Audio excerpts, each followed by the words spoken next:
Je veux vous parler aujourd'hui de nourrissez votre foi. Vous avez le choix de ce qui pousse dans votre vie. Ce que vous nourrissez devient plus fort. Si vous nourrissez le doute en pensant à ce que vous ne pouvez pas faire, à la taille des obstacles et à quel point vous êtes désavantagé, en le nourrissant, ce doute grandit comme si vous lui donniez des vitamines, des nutriments, l'aidant à se développer. Si vous nourrissez la peur, et si je me faisais licencier, et si je tombais malade, ou j'ai peur pour mes enfants, cette peur grandit, vous l'aidez à devenir une réalité. Parfois, nous nourrissons l'insécurité. Je ne suis pas attirant. Je n'ai pas une bonne personnalité. Je ne suis pas très doué. Nous nous demandons pourquoi nous manquons de confiance. Pourquoi nous ne nous sentons pas précieux. C'est parce que nous nourrissons les mauvaises choses. Vous connaissez le dicton. Nous sommes ce que nous mangeons. C'est pareil pour votre esprit. Si vous nourrissez la peur, vous vivrez dans la peur. Si vous nourrissez le découragement, il n'y a rien de bon dans mon avenir. J'ai tellement de problèmes. Vous vivrez découragé. Si vous nourrissez le passé, regarde ce que j'ai traversé. On m'a fait du mal. Je n'ai pas eu une bonne éducation. Si vous continuez à ressasser ce qui n'a pas marché, les erreurs que vous avez commises, même si Dieu a prévu de la beauté en échange des cendres, même si de grandes choses vous attendent, à force de nourrir le passé, vous ne les verrez pas. Vous vivrez amer, rempli de regrets, sans passion. Faites attention à ce que vous nourrissez. Nous avons tous du doute, de la peur, de l'insécurité, de la culpabilité, mais nous avons aussi de la foi, de l'espérance, de la confiance, de la valeur, de la victoire. Ne nourrissez pas ce que vous ne voulez pas voir grandir. Il faut affamer vos doutes et nourrir votre foi. Affamez le découragement et nourrissez l'espérance. Affamez le sentiment d'infériorité et nourrissez la confiance. Vous serez surpris de voir ce qui se passe lorsque vous cessez de donner vie au négatif et que vous commencez à nourrir le positif. L'Écriture dit, l'ennemi rôde comme un lion rugissant. Il a ce rugissement puissant, ces menaces, cherchant à intimider, à apporter la peur et à nous pousser à reculer, à vivre dans le doute, l'insécurité et le sentiment d'indignité. Mais si vous prenez un lion, un animal grand, fort, en bonne santé, doté de muscles incroyables, capable de courir vite, de traquer sa proie, de bondir et d'attaquer, ayant ce rugissement puissant, ce grondement qui inspire la crainte, qu'on appelle le roi de la jungle.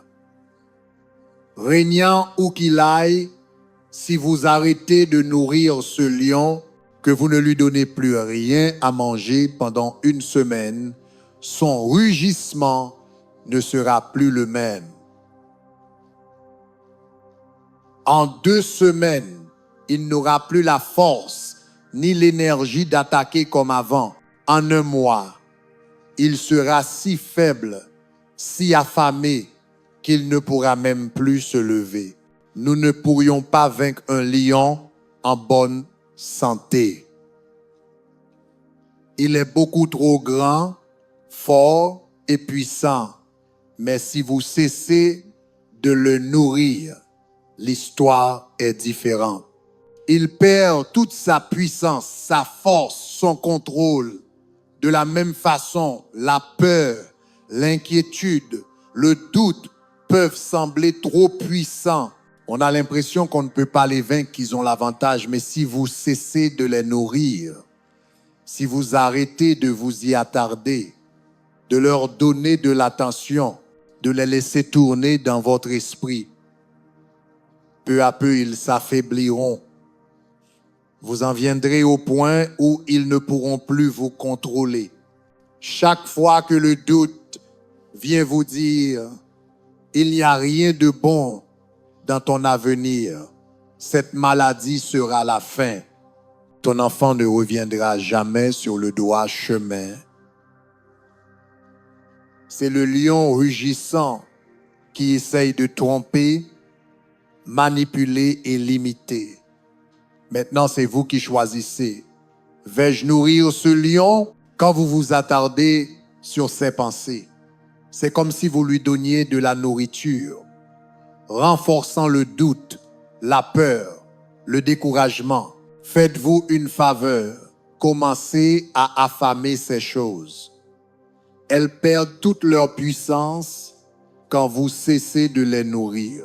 Au lieu de nourrir vos peurs, utilisez cette même énergie pour nourrir votre espérance, nourrir votre foi, nourrir votre confiance, nourrir votre courage, nourrir votre valeur. Je me lève chaque matin et je dis, Père, merci parce que cette journée sera magnifique.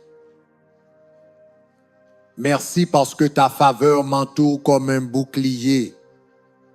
Merci parce que je suis oint, équipé et fortifié, parce que tu m'as armé de force pour chaque bataille.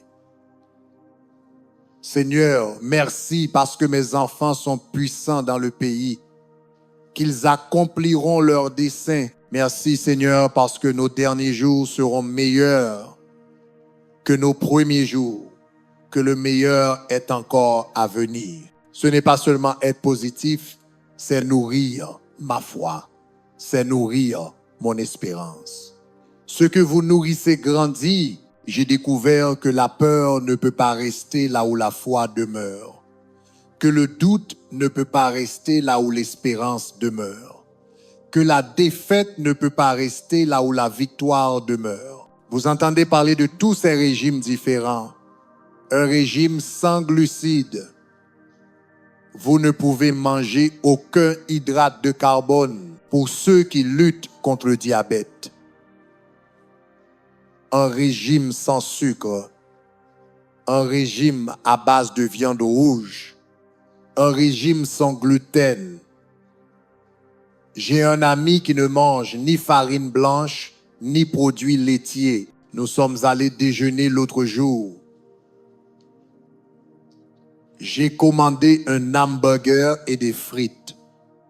Il lui a commandé un morceau d'écorce d'arbre.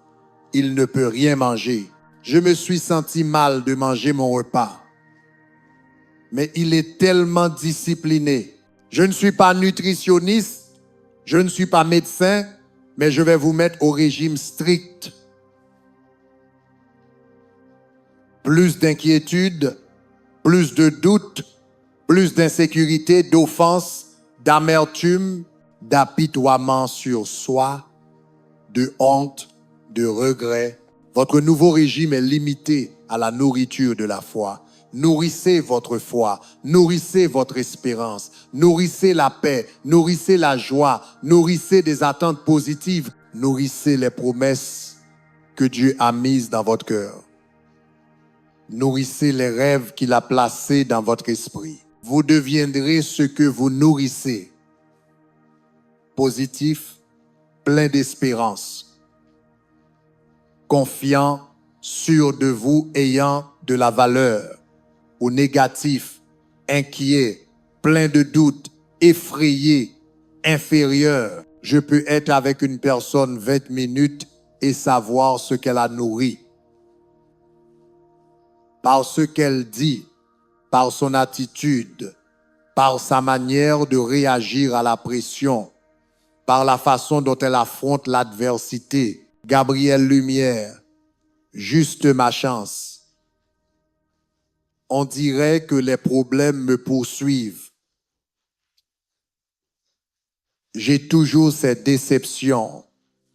Ils nourrissent le découragement.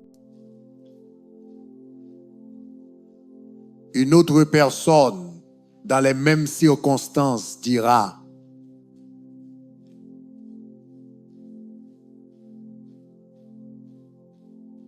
je n'ai jamais de bonnes opportunités. Au travail, on ne m'apprécie pas. On m'ignore toujours. Une autre personne, même situation. Quelque chose de bon va m'arriver. Les bénédictions me poursuivent. La faveur de Dieu est sur ma vie. Eh bien, je serai toujours seul. Je ne crois pas que je rencontrerai quelqu'un et tomberai amoureux. C'est juste ma destinée. Ils nourrissent le doute. Ils sont ceux qu'ils mangent. Ils pensent célibataires, pensent solitude, pensent qu'ils ne sont pas attirants et ils deviennent cela. Une autre personne, même circonstance, la bonne personne est en route vers moi. Une connexion divine, quelqu'un de mieux que ce que j'ai imaginé. Ils nourrissent la foi. Ils deviennent attirants. Ils deviennent favorisés. Ils attirent la bonté de Dieu. Ou encore, ce problème ne changera jamais. Cette maladie se soucie au travail. Cet enfant égaré, je devrais toujours y faire face. Ils nourrissent le négatif. Ils deviennent plus découragés. Une autre personne, ce problème n'est pas venu pour rester, il est venu pour passer. Je sais que c'est seulement temporaire. Une percée arrive. Les choses vont tourner en ma faveur. Ils nourrissent l'espérance, nourrissent l'attente. C'est ce qui amène Dieu à agir. Il y a des années, un homme travaillait dans l'autre église, faisait de l'entretien, du paysagisme, des réparations. À l'époque, je travaillais au département télévision et je le voyais de temps en temps dans la semaine. Il était très sympathique, mais tellement négatif. Chaque fois que nous parlions, il me racontait à quel point la vie était dure, qu'il avait des problèmes à la maison, une fuite dans le toit, un enfant qui lui causait des soucis. Il ne savait pas comment il allait payer ses factures. Il utilisait constamment l'expression « c'est si difficile » une douzaine de fois en peu de temps. Et je ne dis pas qu'il n'y avait pas de difficultés. Mais il empirait les choses en nourrissant les mauvaises pensées. Il avait en lui la foi, l'espérance, la victoire, mais elle n'était jamais nourrie. Il affamait sa foi et nourrissait ses peurs. Il affamait son espérance et nourrissait ses doutes. À 50 ans passés, on lui a diagnostiqué une maladie incurable. Il a vécu encore quelques années, puis il est décédé. Une vie très triste et décourageante. J'ai repensé à toutes ces années où il m'avait répété à quel point la vie était dure. Une lutte pleine de déceptions. Vous devenez ce que vous mangez si vous nourrissez toujours le doute, le découragement. J'ai peur de tomber malade. Ce problème ne changera jamais. Vous attirez la défaite, la lutte, le chagrin. Vous devez revenir à votre régime. Arrêtez la malbouffe. Commencez à manger la nourriture de la foi. Quand le doute vient dire, tu lutteras toujours. Tu auras toujours du mal à payer tes factures. Pas de fonds pour tes rêves, jamais hors de dette. Répondez, non merci, ce n'est pas sur mon régime. Je ne mange que de la nourriture de la foi. Père, merci parce que tu pourvois à tous mes besoins. Tu as dit que je prêterai et ne demanderai pas à emprunter. Que ma coupe déborderait. Que je vivrai sous les fenêtres ouvertes du ciel. Des bénédictions que je ne pourrai pas contenir. C'est nourrir votre foi, pas vos doutes. C'est ce qui permet à Dieu d'agir. Quand la peur arrive, essayant de vous pousser à vous inquiéter, et tes enfants sont-ils en sécurité à l'école? Et le crime, toute cette violence, que vas-tu faire? Ne nourrissez pas cette peur. Ce n'est pas sur votre régime. Passez à la foi. L'Éternel est mon berger, je ne craindrai rien. Aucune arme forgée contre moi ne prospérera. 1000 tomberont à mon côté, 10 000 à ma droite, mais rien ne m'atteindra. Continuez à faire cela, et la peur s'affaiblira de plus en plus, tandis que votre foi deviendra de plus en plus forte. Vous deviendrez ce que vous mangez. Vous aurez la paix et la confiance, sachant que Dieu vous tient dans la paume de sa main. Ou quand des pensées vous murmurent, tu n'as pas beaucoup de valeur. Tu n'es pas attirant. Regarde comme ta cousine est belle. Regarde comme ce collègue est talentueux. Et toi alors? Dites simplement non merci. Ce n'est pas sur mon programme alimentaire. J'ai un régime très strict. Je ne nourris pas l'insécurité. Je ne nourris pas l'infériorité. Je ne nourris pas la honte, ni la culpabilité, ni le sentiment de ne pas être à la hauteur. Je nourris la confiance. Je nourris la valeur. Père, tu as dit que je suis une créature merveilleuse et redoutable. Tu m'appelles un chef-d'œuvre, unique en son genre. Tu m'as couronné de faveur. Tu as fait couler du sang royal dans mes veines.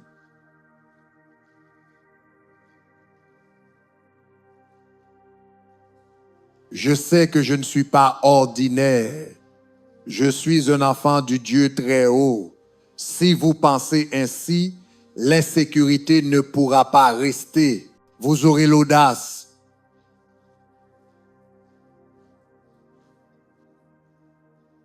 Dans l'Écriture, un jeune homme nommé Gédéon se cachait dans un pressoir à vin, de peur des Madianites. Chaque fois que le peuple d'Israël cultivait des récoltes ou possédait des troupeaux, les Madianites venaient piller la ville et prenaient ce qu'ils voulaient. Ils étaient bien plus grands et puissants que les Israélites. Eh bien, Gédéon battait le blé dans cette caverne pour ne pas être vu. Un ange apparut et dit, chapitre 6, versets 12 et 14. Vaillant héros, l'Éternel est avec toi. Tu dois délivrer les Israélites de cet ennemi. Il dit à l'ange, comment pourrais-je délivrer le peuple? Je viens de la famille la plus pauvre et je suis le plus petit dans la maison de mon père.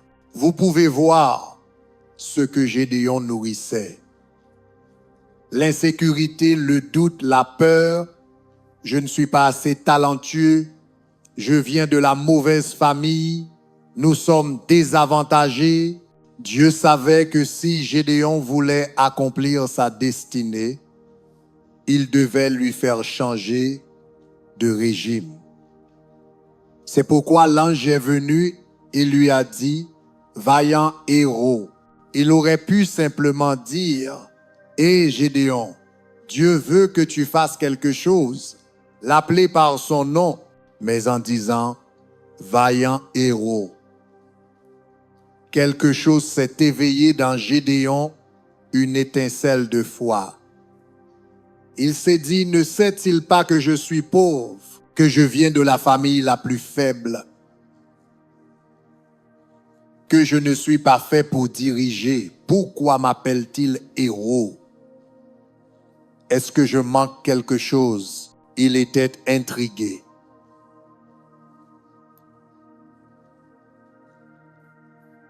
Après avoir donné à l'ange toutes ses excuses pourquoi il ne pouvait pas le faire, pourquoi sa famille n'était pas qualifiée, pourquoi il n'était pas assez influent, Dieu aurait pu dire, très bien, Gédéon, je vais trouver quelqu'un d'autre. Quelqu'un de plus confiant, plus talentueux, plus courageux. Mais non. Dieu lui dit, Gédéon, tu battras les Madianites comme si tu combattais un seul homme. Gédéon se trouvait à un moment critique. Vais-je continuer à nourrir mon doute, ma peur, mon insécurité, ou vais-je adopter un nouveau régime? Croire que je suis celui que Dieu dit que je suis, que je peux faire ce que Dieu dit que je peux faire, que je ne suis pas dépourvu, pas disqualifié, pas incapable, mais un vaillant héros destiné à laisser mon empreinte. Gédéon a fait ce que nous devons tous faire.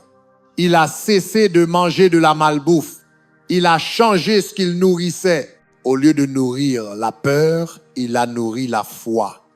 Au lieu de nourrir l'intimidation, il a nourri le courage. Au lieu de nourrir l'homme faible, pauvre, vaincu, caché dans le pressoir, il a nourri le vaillant héros. Il est passé de « je ne peux pas le faire » à « Dieu, je sais que si tu es pour moi, c'est plus que le monde entier contre moi. » Il est sorti avec seulement 300 hommes et a vaincu cette armée de milliers et de milliers.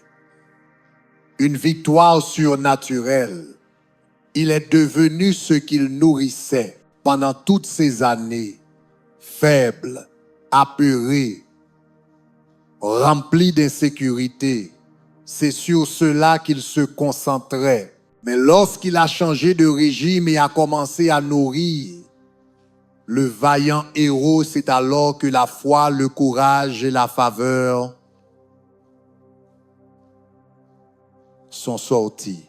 Il est entré dans son but, dans sa destinée. Se pourrait-il que, comme Gédéon, vous nourrissiez les mauvaises choses, que vous vous attardiez sur ce que vous ne pouvez pas faire, sur le fait que vous avez fait trop d'erreurs, que vous venez d'une famille limitée, ou que ce géant, cette maladie, cette dépendance, ce rêve est trop grand. Dieu vous dit aujourd'hui ce qu'il a dit à Gédéon. Tu es un vaillant héros. Tu es destiné à accomplir de grandes choses. Vous n'êtes pas limité par vos origines, par votre éducation, ni par la taille de l'opposition. Ce qui nous limite, c'est notre mauvais régime, notre manière de penser. Arrêtez de nourrir le vous limité, moyen, incapable et commencez à nourrir le vaillant héros en vous. Je peux tout par Christ, je suis fort dans le Seigneur, équipé, habilité et oint. C'est ce que j'ai dû faire lorsque mon père est parti rejoindre le Seigneur. J'ai pris la relève comme pasteur de l'église, mais j'étais très insécurisé et nerveux. Je ne me sentais pas qualifié. Je n'avais pas la formation. Chaque pensée me disait que je ne pourrais pas y arriver. Personne ne t'écoutera, Gabriel Lumière. Tu vas te lever là-haut et échouer. L'ennemi est expert en malbouffe, doute, peur, infériorité. Pendant des années, je m'étais convaincu que je ne pouvais pas prêcher. C'est ce que j'avais dit à mon père. Je n'ai pas la bonne personnalité. J'étais trop réservé. Je ne saurais pas quoi dire. J'avais nourri ces pensées encore et encore. Et je suis devenu ce que je nourrissais, intimidé, incertain, sans espoir. Mais quand mon père est décédé, quelque chose a changé à l'intérieur. Il y avait cette audace, cette foi. Soudainement, j'ai cru que je pouvais le faire.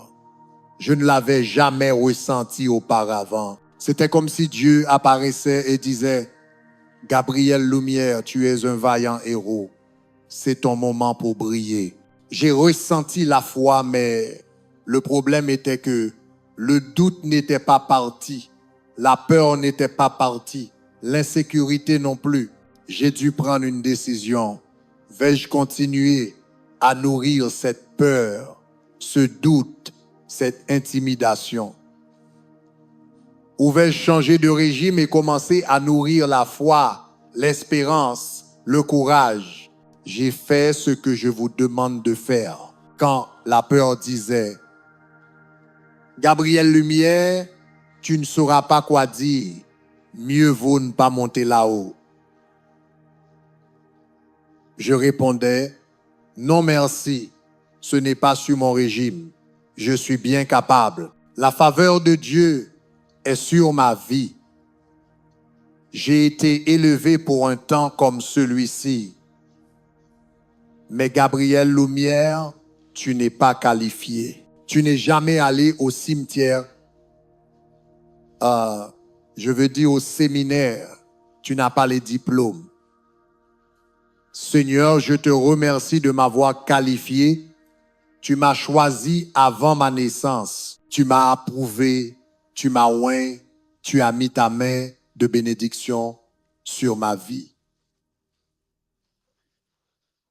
Je ne serais pas ici aujourd'hui si je n'avais pas changé de régime. Il est facile de nourrir l'inquiétude, l'amertume, les blessures, les trahisons, les paroles négatives des autres. Tu devrais te venger, ils te font passer pour quelqu'un de mauvais. Ne nourrissez pas cela, c'est de la malbouffe. Vous ne pouvez pas nourrir la foi et nourrir la peur en même temps. Vous ne pouvez pas nourrir l'espérance en nourrissant l'amertume. Vous ne pouvez pas nourrir la paix en cherchant à vous venger de ce collègue. Vous ne pouvez pas nourrir le vaillant héros si vous nourrissez l'insécurité en vous comparant à un ami. La vie est courte. Vous avez besoin de toute votre énergie pour les bonnes choses. Chaque fois que vous nourrissez l'inquiétude, c'est de l'énergie que vous pourriez utiliser pour nourrir la foi. Quand vous nourrissez le doute, vous perdez du temps qui pourrait servir à nourrir vos rêves. En résumé, ne nourrissez pas ce que vous ne voulez pas voir grandir. Si vous commencez à affamer le doute, à ne pas vous attarder sur le fait que ça ne marchera pas, que vous ne guérirez jamais, à affamer l'insécurité. Je ne suis pas à la hauteur, je suis désavantagé, à affamer la peur. Et si je me faisais licencier? Et si je ne rencontrais jamais quelqu'un?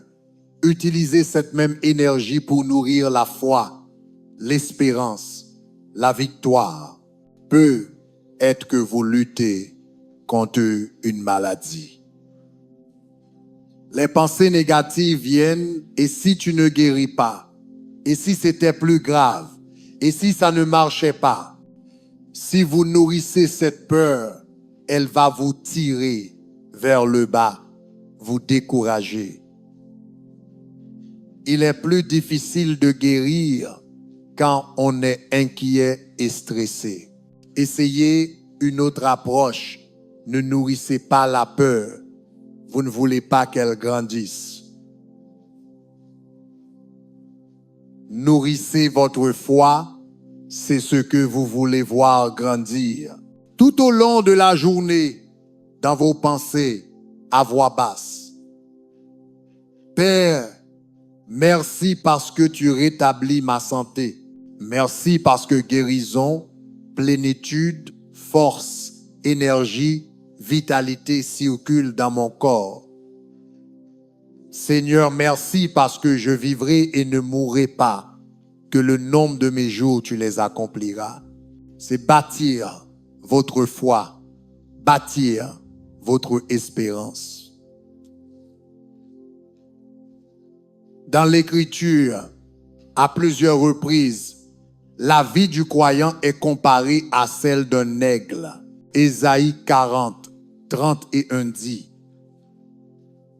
vous vous élèverez avec des ailes comme des aigles. Les aigles sont connus pour planer, pour leur capacité à s'élever au-dessus des tempêtes. Ils sont connus pour leur sens aigu de la vision. Ils peuvent repérer un poisson dans l'océan à 100 mètres de distance. Ce sont des oiseaux forts et majestueux. On dit que la force de l'aigle se trouve dans son régime alimentaire. Un aigle se nourrit d'aliments vivants. Sa principale source de nourriture est constituée de poissons frais et d'autres animaux vivants. Il ne se nourrit pas autant de choses mortes que d'autres animaux. Ce n'est pas une coïncidence que Dieu ait choisi l'aigle pour nous comparer à lui. Un aigle ne se nourrit pas de malbouffe. Il ne pourrait pas planer et atteindre de grandes hauteurs s'il se nourrissait des mauvaises choses. De la même manière, notre force se trouve dans notre régime. Nous ne pourrons pas nous élever si nous mangeons des choses mortes, inquiétude, amertume, doute, peur. C'est de la malbouffe. Cela va limiter votre hauteur, obscurcir votre vision, freiner votre croissance. Vous devez vous nourrir de nourriture vivante. Foi, espérance, faveur, victoire. La nourriture vivante, ce sont les promesses de l'Écriture. Quand vous traversez des moments difficiles, il est facile d'aller chercher de la malbouffe. Pourquoi cela m'est-il arrivé? Dieu, où étais-tu? Je ne comprends pas. Non, prenez de la nourriture de foi. Père, tu as dit que les afflictions du juste sont nombreuses, mais que tu me délivres de toutes. Seigneur, je crois que j'en sortirai meilleur qu'avant. Mais Gabriel Lumière, mon enfant s'est égaré. Je ne crois pas qu'il reviendra jamais sur le droit chemin. Ça, c'est nourrir le découragement. Cette nourriture morte va vous tirer vers le bas. Nourrissez-vous de nourriture vivante. Père, merci parce que moi et ma maison, nous servirons l'Éternel. Que mes enfants sont marqués, mis à part, appelés, ouais, qu'ils sont puissants dans le pays, qu'ils accompliront leur destinée. Ou peut être que votre rêve semble trop grand, vous n'avez pas les contacts, aucune porte ne s'est ouverte. Il est tentant de manger de la nourriture morte. Ça n'arrivera jamais. Ce n'était pas destiné à être. Je n'ai pas ce qu'il faut. Cela va vous décourager. Manger de la nourriture morte fait grandir les mauvaises choses. Le doute, le découragement, tu ne peux pas le faire. Changer de régime. Vous n'êtes pas une poule qui picore n'importe quoi au sol. Vous n'êtes pas un corbeau qui mange des carcasses, des restes. Quelque chose de vieux ou de pourri. Cette malbouffe va empoisonner votre esprit. Vous êtes un aigle. Vous êtes fait pour la nourriture vivante. La nourriture la plus saine que vous puissiez trouver. C'est ce que Dieu dit de vous. Père, mon rêve semble impossible, mais je sais que tu peux faire l'impossible. Que tu ouvres des chemins là où je n'en vois pas. Que ta faveur me fait sortir du lot. Que ce que tu m'as promis arrivera. Ça, c'est nourrir la foi, nourrir l'espérance. C'est ce qui va vous faire planer et aller là où vous n'auriez jamais imaginé. C'est là que les Israélites se sont trompés. Dieu les a sortis de l'esclavage. Ils ont vu la mer Rouge s'ouvrir, l'armée de Pharaon se noyer, l'eau jaillir d'un rocher. Dieu les avait délivrés et soutenus surnaturellement. Ils se dirigeaient vers la terre promise. Lorsque Moïse envoya 12 hommes pour espionner le pays,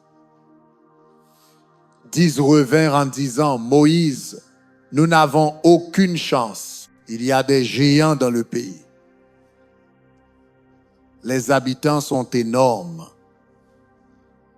Nous nous sentions comme des sauterelles à côté d'eux. Après tout ce que Dieu avait fait, on aurait pensé qu'ils auraient confiance, qu'ils croiraient pouvoir conquérir le pays. Mais au lieu de nourrir leur foi, ils ont fait l'erreur de nourrir leur peur. Ce rapport négatif est revenu au camp et bientôt les 2 millions de personnes étaient découragées, effrayées, disant, « Moïse, retournons en Égypte, redevenons esclaves. » Voilà à quel point ce que nous nourrissons est puissant. Si vous nourrissez les mauvaises choses, cela vous empêchera d'entrer dans votre terre promise. Il y avait 2 autres espions, Josué et Caleb, qui ont dit, « Nous en sommes bien capables. Allons-y tout de suite et prenons le pays. » Ils nourrissaient leur foi par leur peur. Ils furent les seuls parmi tout ce peuple à entrer dans la terre promise. Nourrissez-vous la sauterelle ou nourrissez-vous le vaillant héros? Les 2 sont en vous et vous décidez lequel va se manifester selon ce que vous nourrissez, ce sur quoi vous vous concentrez, ce qui tourne dans votre esprit. Est-ce la foi comme Josué et Caleb, sachant que vous en êtes capables? Que Dieu pour vous, c'est plus que ce qui est contre vous, ou nourrissez-vous la sauterelle? Nous ne pouvons pas obtenir le centre compact. Cette haute entreprise est trop grande. Je ne peux pas vaincre ce cancer, Gabriel Lumière. Le médecin a dit que c'est permanent. Je ne sortirai jamais de mes dettes. Tout le monde dans ma famille lutte. Faites-vous une faveur. Changez de régime. Arrêtez de nourrir la sauterelle, le doute, l'inquiétude, la peur et commencez à nourrir votre foi. Mes amis, vous avez une mission. Il y a un appel sur votre vie, quelque chose que Dieu vous a destiné à accomplir. Il ne vous a pas mis ici pour simplement occuper de l'espace et espérer tenir bon. Il vous a créé pour laisser votre empreinte, établir une nouvelle norme pour votre famille. Il a mis en vous de la grandeur. Il y a un vaillant héros qui attend de se révéler, mais voici la clé. L'ennemi aimerait nous tromper pour que nous nourrissions la sauterelle, que nous vivions faibles, intimidés, pensant que nous ne pouvons pas y arriver. Plus de malbouffe. Vous ne pouvez pas voler comme les aigles si vous mangez des choses mortes. Nourrissez votre espérance. Nourrissez votre confiance. Nourrissez les promesses que Dieu a mises dans votre cœur. Si vous faites cela, je crois et je déclare, des forces qui vous retenaient sont brisées dès maintenant. Comme Gédéon, le vaillant héros, est sur le point de se révéler, comme Josué et Caleb, vous entrerez dans votre terre promise et vous deviendrez tout ce pourquoi vous avez été créés. Au nom de Jésus. Et si vous le recevez, pouvez-vous dire Amen. Amen.